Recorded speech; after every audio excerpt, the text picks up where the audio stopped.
"You were never supposed to stay here forever," my son finally admitted, and in that moment, the room felt smaller than it ever had before. The words settled over the dinner table like a cold winter fog, quiet but impossible to ignore. I looked at Ethan, searching his face for some sign that he regretted saying it, some hint that he would take the words back and tell me I had misunderstood. But he didn't. He simply lowered his eyes toward his plate. Vanessa sat beside him, carefully cutting a piece of chicken as if nothing unusual had happened. The soft music playing from the kitchen speaker continued in the background. The grandfather clock in the hallway ticked steadily. Everything looked normal. Everything sounded normal. Yet somehow, nothing would ever feel normal again. I am Margaret Collins, and at 71 years old, I thought I knew my family. I thought grief had already shown me the worst pain I would ever experience. 8 months earlier, I had buried my husband Robert after 46 years of marriage. I believed losing him was the hardest thing life could ask of me. I was wrong.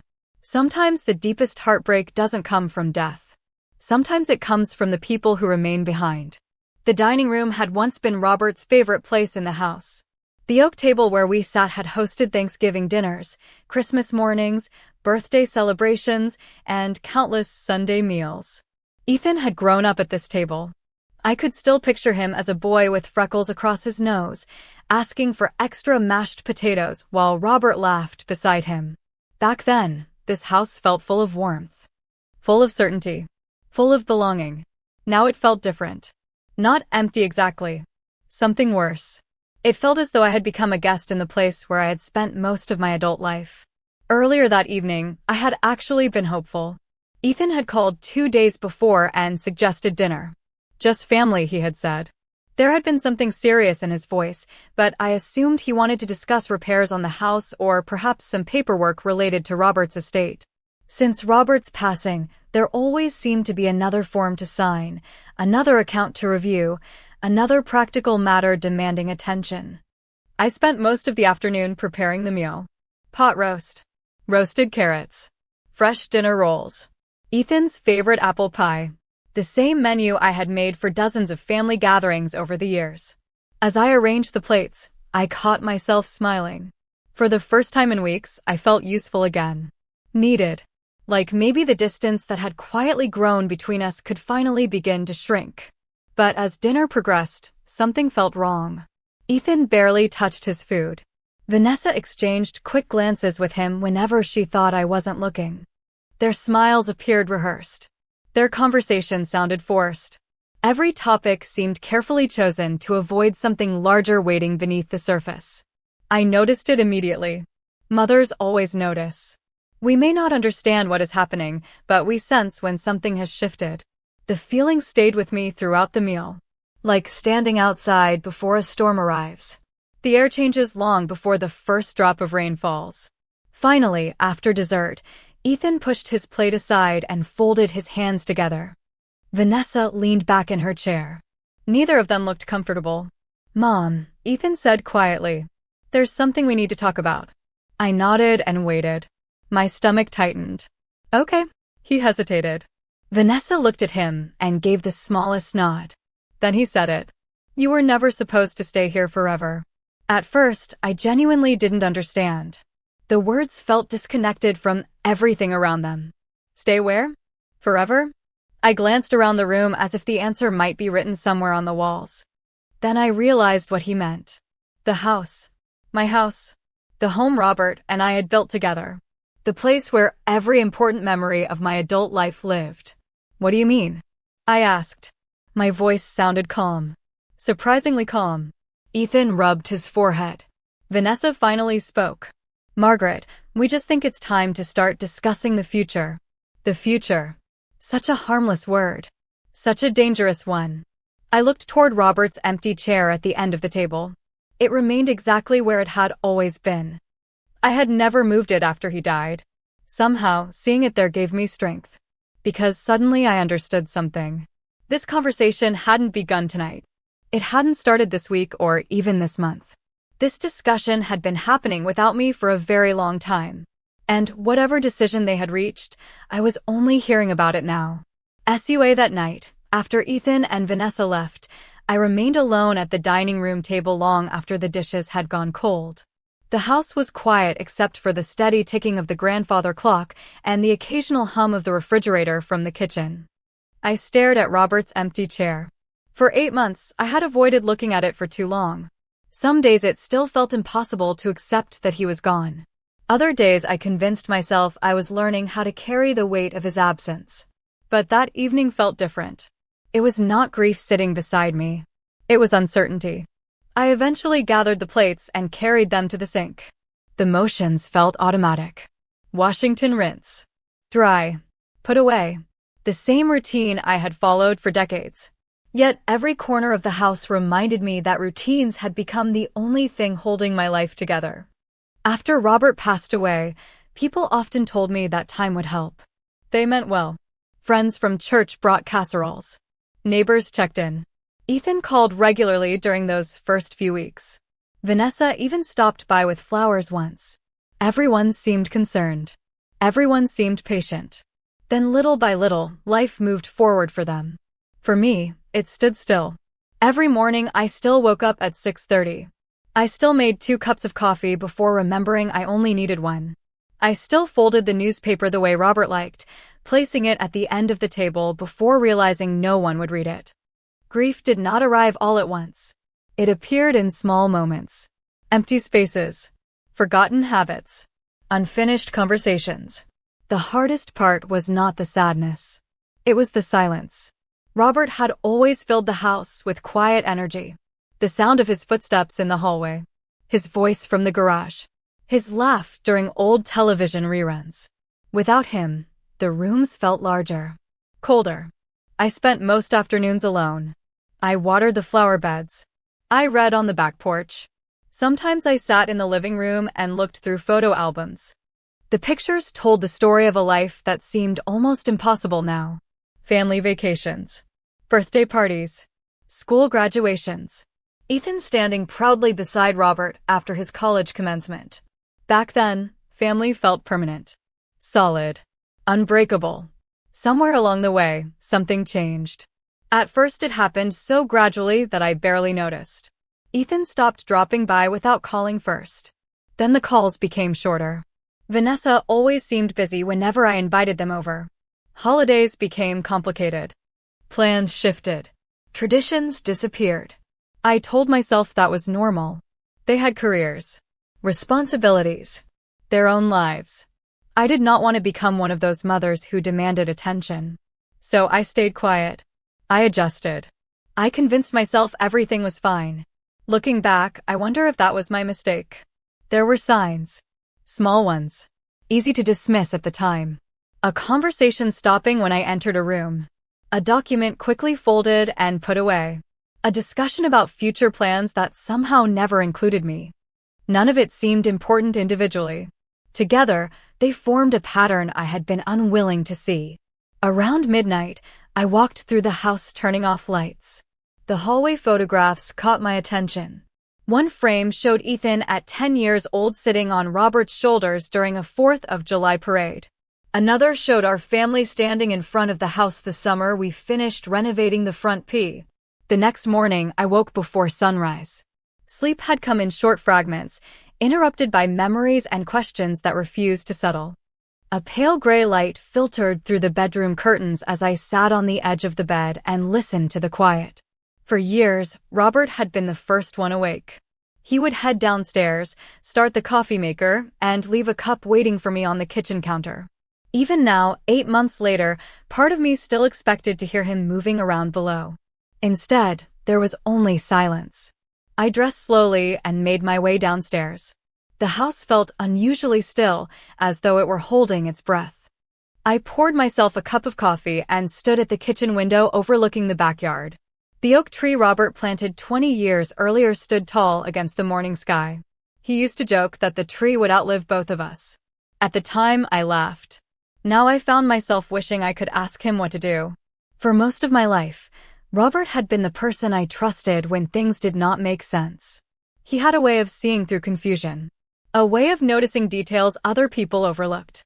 As the coffee cooled in my hands, I began thinking about the months after his passing. Little moments surfaced one after another. Ethan volunteering to organize financial paperwork.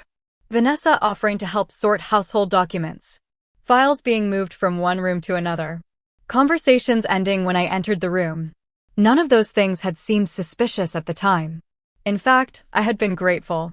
Grief leaves a person exhausted. There were days when simply getting dressed felt like an accomplishment. I welcomed their help because I believed they were looking after me. Yet now, viewed through a different lens, those memories carried a different weight. Later that morning, I decided to clean out a hallway cabinet that had become cluttered with old folders and receipts. It was a task I had postponed for months. Robert always handled household records. I preferred gardening, cooking, and keeping family schedules organized. The cabinet smelled faintly of old paper and dust. As I sorted through stacks of documents, I noticed several folders were missing. Not random folders. Specific ones. Property tax records. Insurance paperwork. Estate planning files. I sat back on my heels and frowned. I remembered placing them there myself after Robert's funeral. They should have been exactly where I left them. Instead, there were empty spaces. My first instinct was to assume I had misplaced them.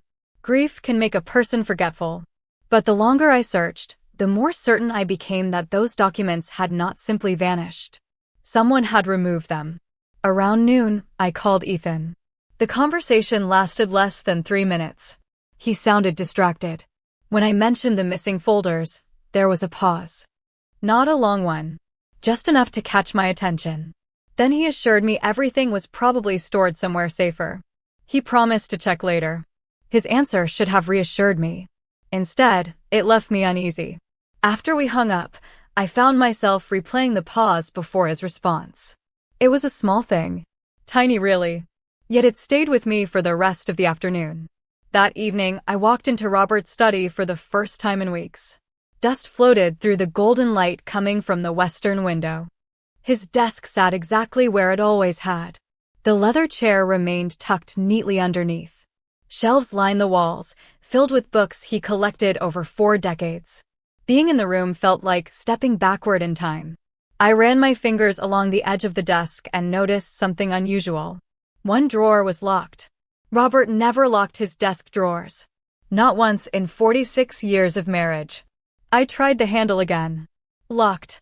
A strange chill moved through me. Maybe there was a simple explanation. Maybe Ethan had organized something important and secured it for safekeeping. Yet, standing there alone in the fading light, I realized something had changed inside me. For months, I had accepted every explanation without question. Every decision. Every reassurance. Every missing piece. Now, for the first time, I found myself wondering whether the things I had dismissed as coincidence were connected. And if they were, I had a feeling the truth waiting beneath them was far bigger than a few misplaced folders. For the next several days, I found myself looking at the house differently. Not as a widow protecting memories, but as someone trying to understand a puzzle that had been assembled around her without permission. Once the thought entered my mind, I could not ignore it. Everywhere I looked, old memories collided with new questions. Robert's study became the center of those questions. I started spending an hour there every afternoon. At first, I told myself I was simply organizing his belongings. The truth was more complicated. I was searching for something I could not yet name. One rainy Thursday, I sat in his leather chair and opened a cabinet I had not touched since before his passing. Inside were photo albums, old journals, and stacks of neatly labeled folders. Robert believed in keeping records of everything. Birth certificates. Mortgage statements. Insurance policies. Tax returns going back decades. The sight of those familiar folders brought an unexpected comfort. It reminded me of the man he had been. Careful. Thoughtful. Methodical. Robert never left important matters unfinished. As I sorted through the files, I began remembering conversations we had shared during the final years of his life. At the time, they seemed ordinary. Looking back, they carried a different meaning. One evening, nearly 3 years earlier, we had been sitting on the back porch watching the sunset. The sky glowed orange above the oak tree. Robert had looked unusually serious. "Promise me something," he said. I laughed and asked what could possibly sound so dramatic on such a beautiful evening. He smiled, but only briefly. Then he said, "If anything ever feels wrong, trust your instincts. Do not let anyone convince you that your own eyes are lying to you." At the time, I thought he was talking about health concerns. Perhaps retirement planning. Something practical. I never asked him to explain. Now those words returned with startling clarity. Another memory surfaced. A family barbecue 2 summers before his death. Ethan and Vanessa had arrived late. During dinner, Vanessa spent most of the evening discussing real estate values, neighborhood trends, property investments, future development projects. I remembered Robert listening quietly. Later that night, after everyone left, he commented on how interested she seemed in property matters. His tone was not critical, just observant. "People reveal what matters to them if you listen long enough," he said. I had forgotten that conversation until now. Piece by piece, old moments returned. Small comments. Strange pauses. Expressions I had dismissed. None of them proved anything. Yet together they formed a pattern that became increasingly difficult to ignore. The following Monday, I decided to clean the upstairs guest room. Ethan and Vanessa occasionally stayed there during holidays. As I changed the linens, I noticed a small notepad tucked inside the drawer of the bedside table. Most of the pages were blank. Only one sheet contained writing. It appeared to be a list. Property taxes, utility transfers, insurance updates, document access. Besides, several items were checkmarks. There was nothing inherently suspicious about the list. Yet seeing those words together sent a chill through me. They were the exact subjects Ethan and Vanessa had gradually taken control of after Robert died. I sat on the edge of the bed holding the paper for several minutes. Outside, the wind rattled the tree branches against the windows. The house seemed quieter than ever. Suddenly, another memory came rushing back. About 4 months earlier, I had walked into the kitchen unexpectedly while Ethan and Vanessa were talking. They immediately stopped speaking. Vanessa smiled and asked whether I wanted more coffee.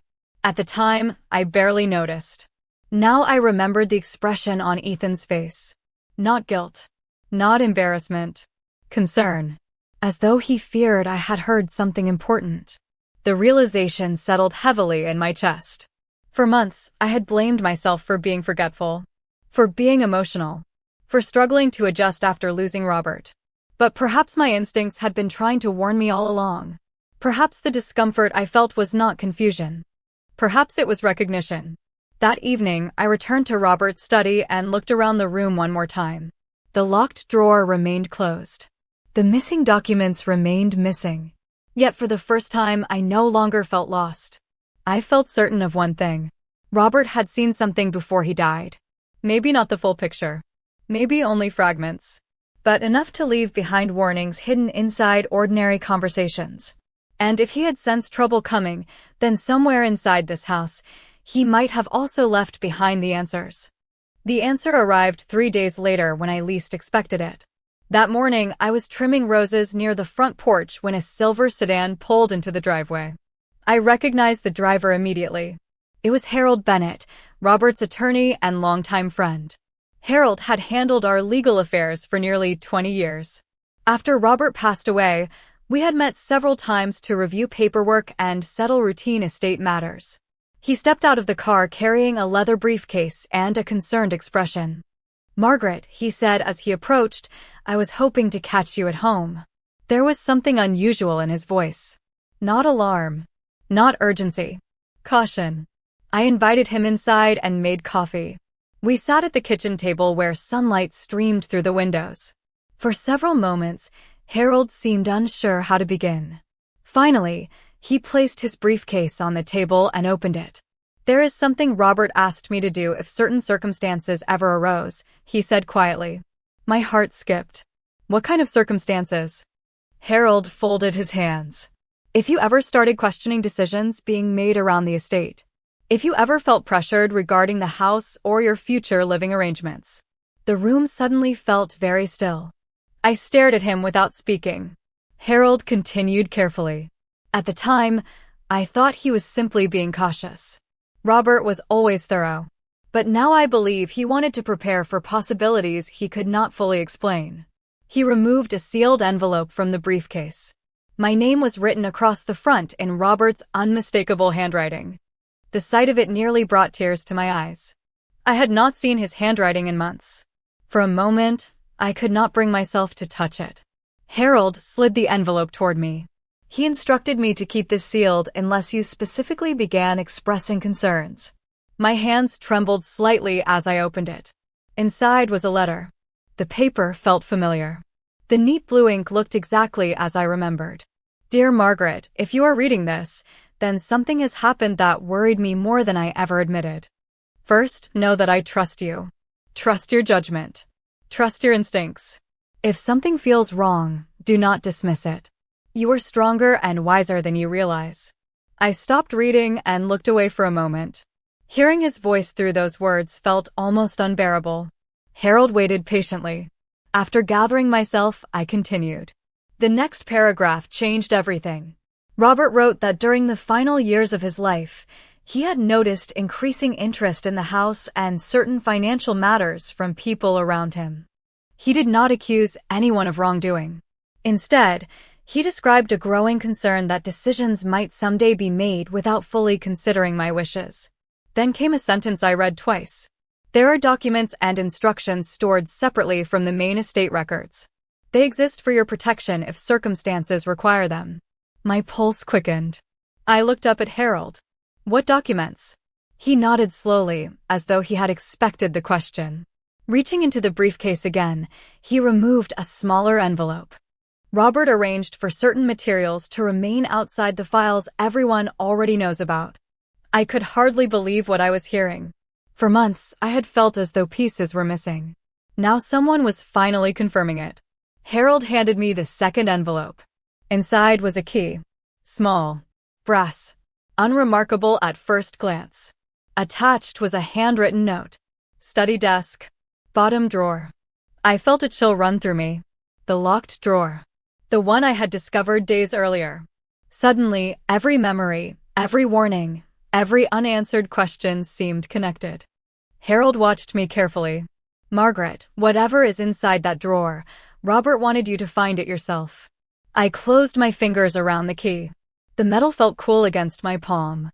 For the first time since Robert's death, I felt something I had not experienced in months. Not grief. Not confusion. Clarity. Someone had been moving pieces around the board while assuming I would never notice. Someone believed I was too lonely, too distracted, or too trusting to ask questions. But Robert had left breadcrumbs behind. And now, standing in my own kitchen with that small brass key resting in my hand, I realized I was finally close to discovering what he had been trying so hard to protect. After Harold left, I stood alone in the kitchen for several minutes with the key resting in my hand. The afternoon sunlight had shifted across the floor, casting long shadows toward the hallway. Everything looked exactly the same as it had that morning. The photographs remained on the walls. The clock continued ticking. The house was unchanged. Yet I felt as though an invisible door had opened somewhere around me. Slowly, I walked upstairs toward Robert's study. My heart beat faster with every step. Not because I was afraid, but because I sensed that whatever waited inside that locked drawer would finally explain the uneasiness that had followed me for months. The study smelled faintly of old books and cedar wood. I closed the door behind me and sat at Robert's desk. For a moment, I simply looked around the room. The framed photographs. The shelves filled with history books. The reading lamp he used every evening. I could almost picture him sitting across from me, patiently waiting for me to figure things out. Taking a deep breath, I reached for the drawer. The key slid smoothly into the lock. There was a soft click. Then the drawer opened. Inside were 3 sealed envelopes, a leather folder, and a small notebook. Nothing more. Nothing dramatic. Yet the careful way everything had been arranged told me Robert had prepared this long before his health began declining. I opened the notebook first. It contained handwritten notes spanning nearly 2 years. Dates. Observations. Reminders. Most entries seemed ordinary at first glance. Notes about property maintenance. Insurance reviews. financial planning discussions. Then certain entries began catching my attention. Several referenced conversations with Ethan. Others mentioned requests from Vanessa regarding account access, property records, and future ownership structures. Robert never accused anyone of wrongdoing. That was not his style. Instead, he documented facts. Quietly, carefully. One note stood out more than the others. It was written 18 months before his death. Ethan asked whether the house would automatically transfer after my passing. Vanessa seemed disappointed when I explained the trust structure. Reading those words sent a chill through me. I continued turning pages. Another entry appeared several months later. Recommendation from advisor: keep trust protections unchanged. Margaret's housing rights must remain absolute. Again, there were no accusations. Only facts. Yet a picture was beginning to emerge. I set the notebook aside and opened the leather folder. Inside were copies of legal documents I had never seen before. Trust amendments. Property protections. Supplemental instructions. My eyes moved quickly across the pages. Then I stopped. There it was. A clause specifically guaranteeing my right to remain in the house for the rest of my life, regardless of future ownership arrangements or family disputes. The language was clear, unambiguous, legally binding. I read it twice, then a third time. Suddenly, Ethan's words at dinner echoed in my memory. The certainty in his voice. The assumption that my future had already been decided. Yet, according to these documents, no such decision belonged to him. Not now. Not ever. My hands trembled slightly as I reached for the final envelope. Inside was a letter addressed to Harold. In it, Robert explained his concerns more directly than anywhere else. He emphasized that he loved Ethan deeply and hoped his worries would prove unfounded. However, he also acknowledged noticing increasing pressure surrounding discussions of the house and future inheritance. If Margaret ever feels excluded from decisions involving her own home, ensure she receives every document contained in this file. She deserves complete transparency. I stared at the sentence for a long time. Transparency. That was what had been missing. For months, conversations had happened around me instead of with me. Plans had been discussed without my knowledge. Information had been filtered, delayed, or quietly redirected. Not enough to trigger alarm, just enough to leave me uncertain. But uncertainty was disappearing now. The final envelope contained something unexpected. A list of names, financial advisors, legal contacts, and one local real estate professional. Beside the name was a handwritten note from Robert. Call only if property discussions begin without Margaret's participation. My stomach tightened. Property discussions. Suddenly I remembered something Harold had mentioned before leaving. He had hesitated, then casually asked whether anyone had recently contacted me about selling the house. At the time, I said no. But now another memory surfaced.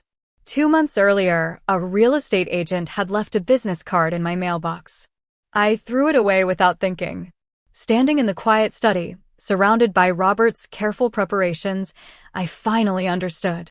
Someone had been moving much faster than I realized. And whatever plans were unfolding behind closed doors, Robert had spent years making sure I would not face them unprotected. Over the next week, I changed nothing on the surface. I watered the flowers. I attended church on Sunday. I called Ethan once to ask how work was going. If he noticed anything different in my voice, he did not mention it. That was exactly what I wanted. For the first time, I understood something Robert had always known. Sometimes people reveal the most when they believe there is no reason to be careful.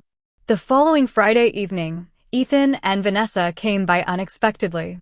Vanessa carried a bakery box and Ethan brought a bottle of sparkling cider. They seemed unusually cheerful. Almost relieved. We sat in the living room while the late afternoon sun filled the space with warm golden light. Vanessa complimented the roses in the garden. Ethan talked about a project at work. The conversation felt strangely rehearsed, like actors following a script they had practiced before arriving. Eventually, Ethan cleared his throat and leaned forward. "Mom, we have been thinking more about what we discussed at dinner." I nodded politely. "Have you?" He exchanged a quick glance with Vanessa. It lasted less than a second, but I caught it. "We just want what is best for you," he continued. "This house is a lot to maintain. The stairs, the yard, the repairs. It might be easier if you considered something smaller." There it was. The conversation they had been moving toward for months. Yet hearing it now felt different. Before finding Robert's documents, I might have doubted myself. I might have wondered whether they were right.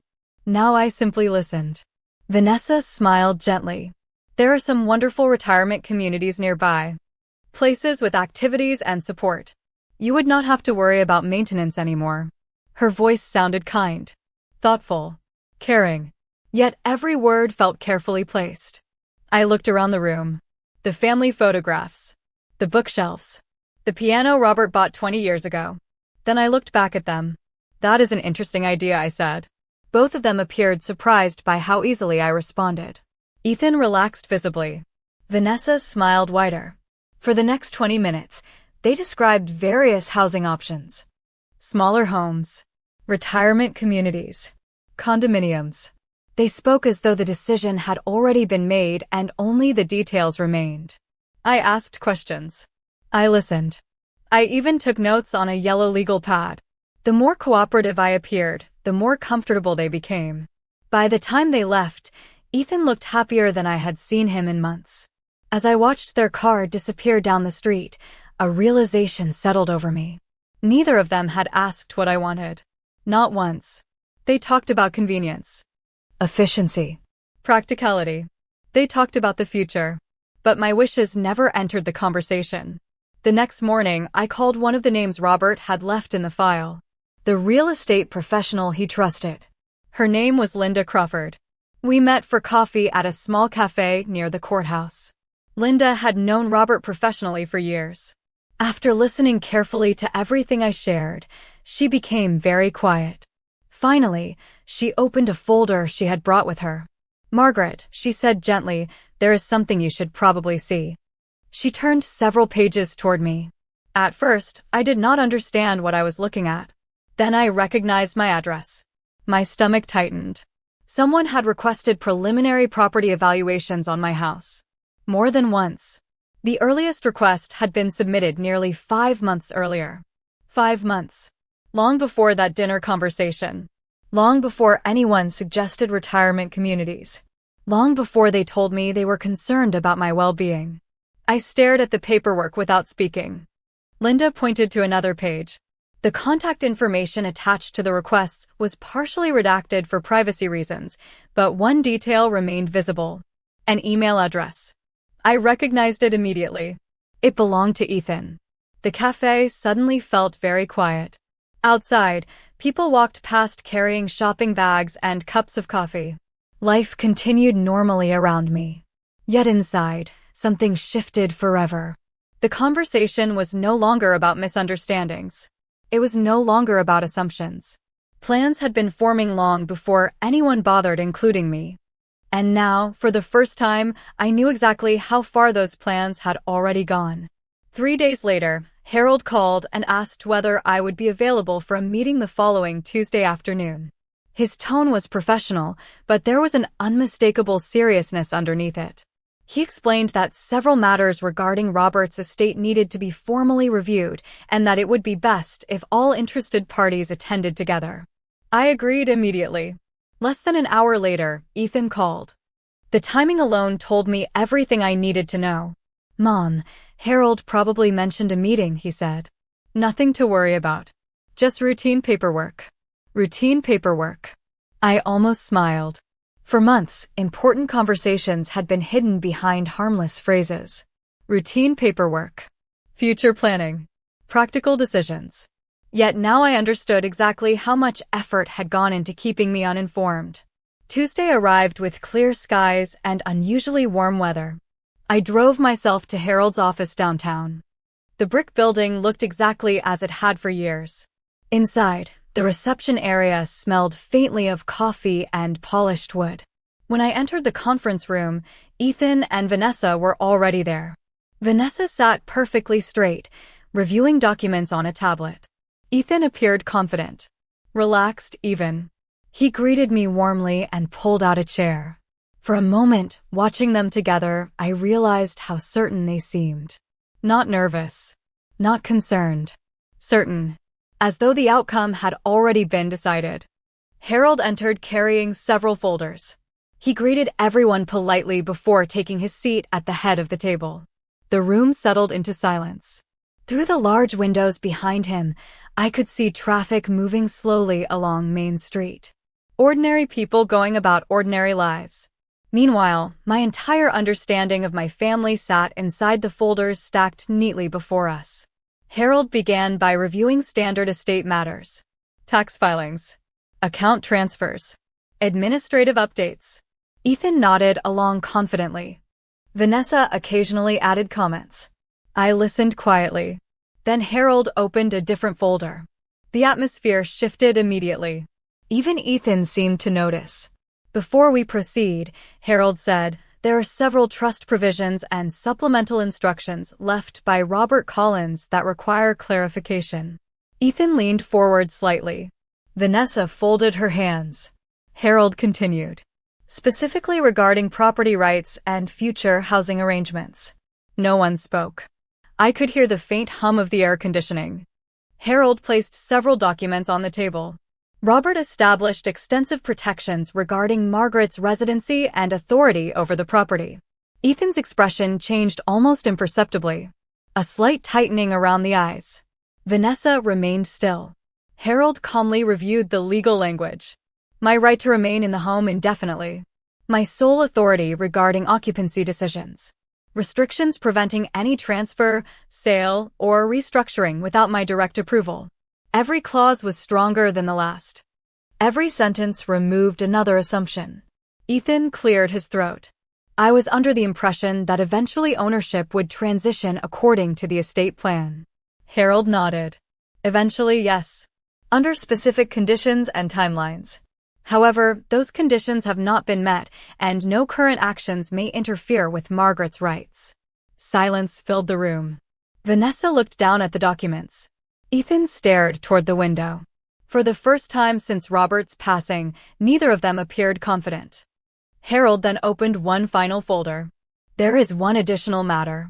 His voice remained calm. Professional. Robert requested that all records concerning property evaluations and preliminary inquiries be reviewed if disputes ever arose. My pulse remained steady. I already knew what was coming. Ethan did not. Harold placed several pages on the table. The same property inquiry records Linda had shown me. Dates. Requests. Communications. Preliminary evaluations. Months of activity. All documented. Ethan's face lost color.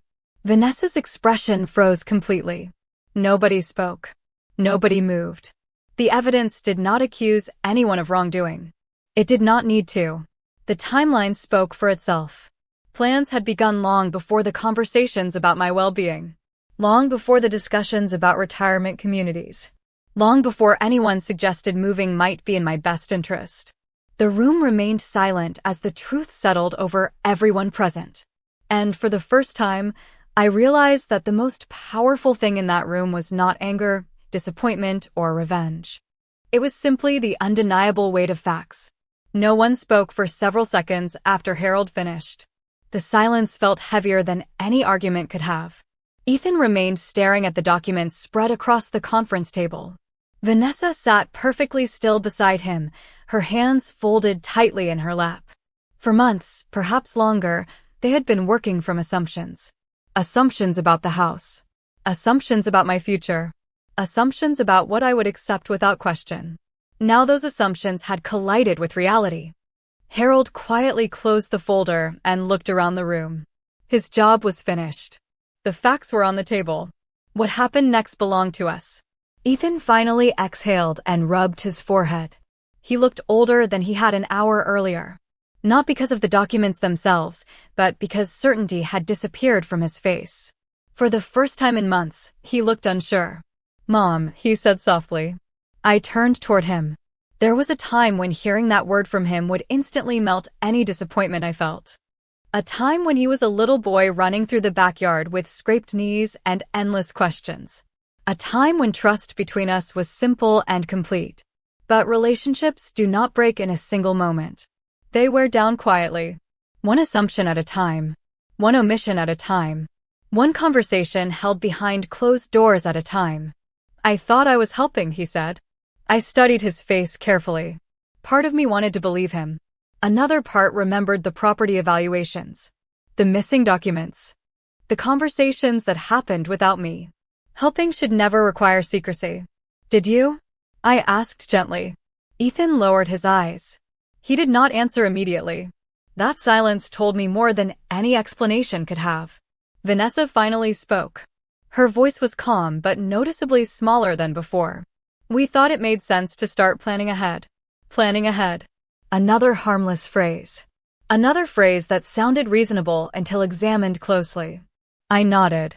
Planning ahead is not the problem, I said quietly. Deciding someone else's future without them is. No one argued. No one interrupted. Even Vanessa seemed unable to find a response. Outside the conference room windows, the afternoon sun had begun its slow descent. Light reflected from nearby buildings and filled the room with a warm golden glow. It reminded me of evenings on the back porch with Robert. The simple peace we had built together over decades. The life contained inside that house was never measured in dollars or square footage. It was measured in birthdays, Christmas mornings, family dinners. Ordinary moments that became priceless because they were shared. Ethan looked at me again. This time there was no confidence left. No assumptions. Only regret. I never wanted to hurt you, he said. I believed him. That was the tragedy of it all. Most harm does not begin with cruelty. It begins with selfishness disguised as practicality. With people convincing themselves that their goals matter more than someone else's voice. I gathered my purse and slowly stood from the table. The meeting was over. The documents had spoken. Robert's careful planning had done exactly what he intended it to do. It had protected me long enough for the truth to reveal itself. Harold stood as well. Ethan looked as though he wanted to say something else. Perhaps an apology. Perhaps an explanation. But some distances cannot be crossed with a single conversation. Some lessons require time. I smiled gently. Not because I was happy. Not because I had one. This never felt like victory. Families are not supposed to have winners and losers. I smiled because I finally understood something Robert had tried to teach me years ago. Trust your instincts. Do not let anyone convince you that your own eyes are lying to you. As I walked toward the door, I paused for a moment and looked back at my son. The house was never the most valuable thing Robert left behind. Not even close. The real inheritance had always been trust, respect, family. And those things could never be transferred through legal documents. They had to be protected through choices. Every single day. Ethan sat quietly at the table as I left the room. For the first time, I think he understood what had truly been at risk all along. The house was not what he nearly lost. It was me.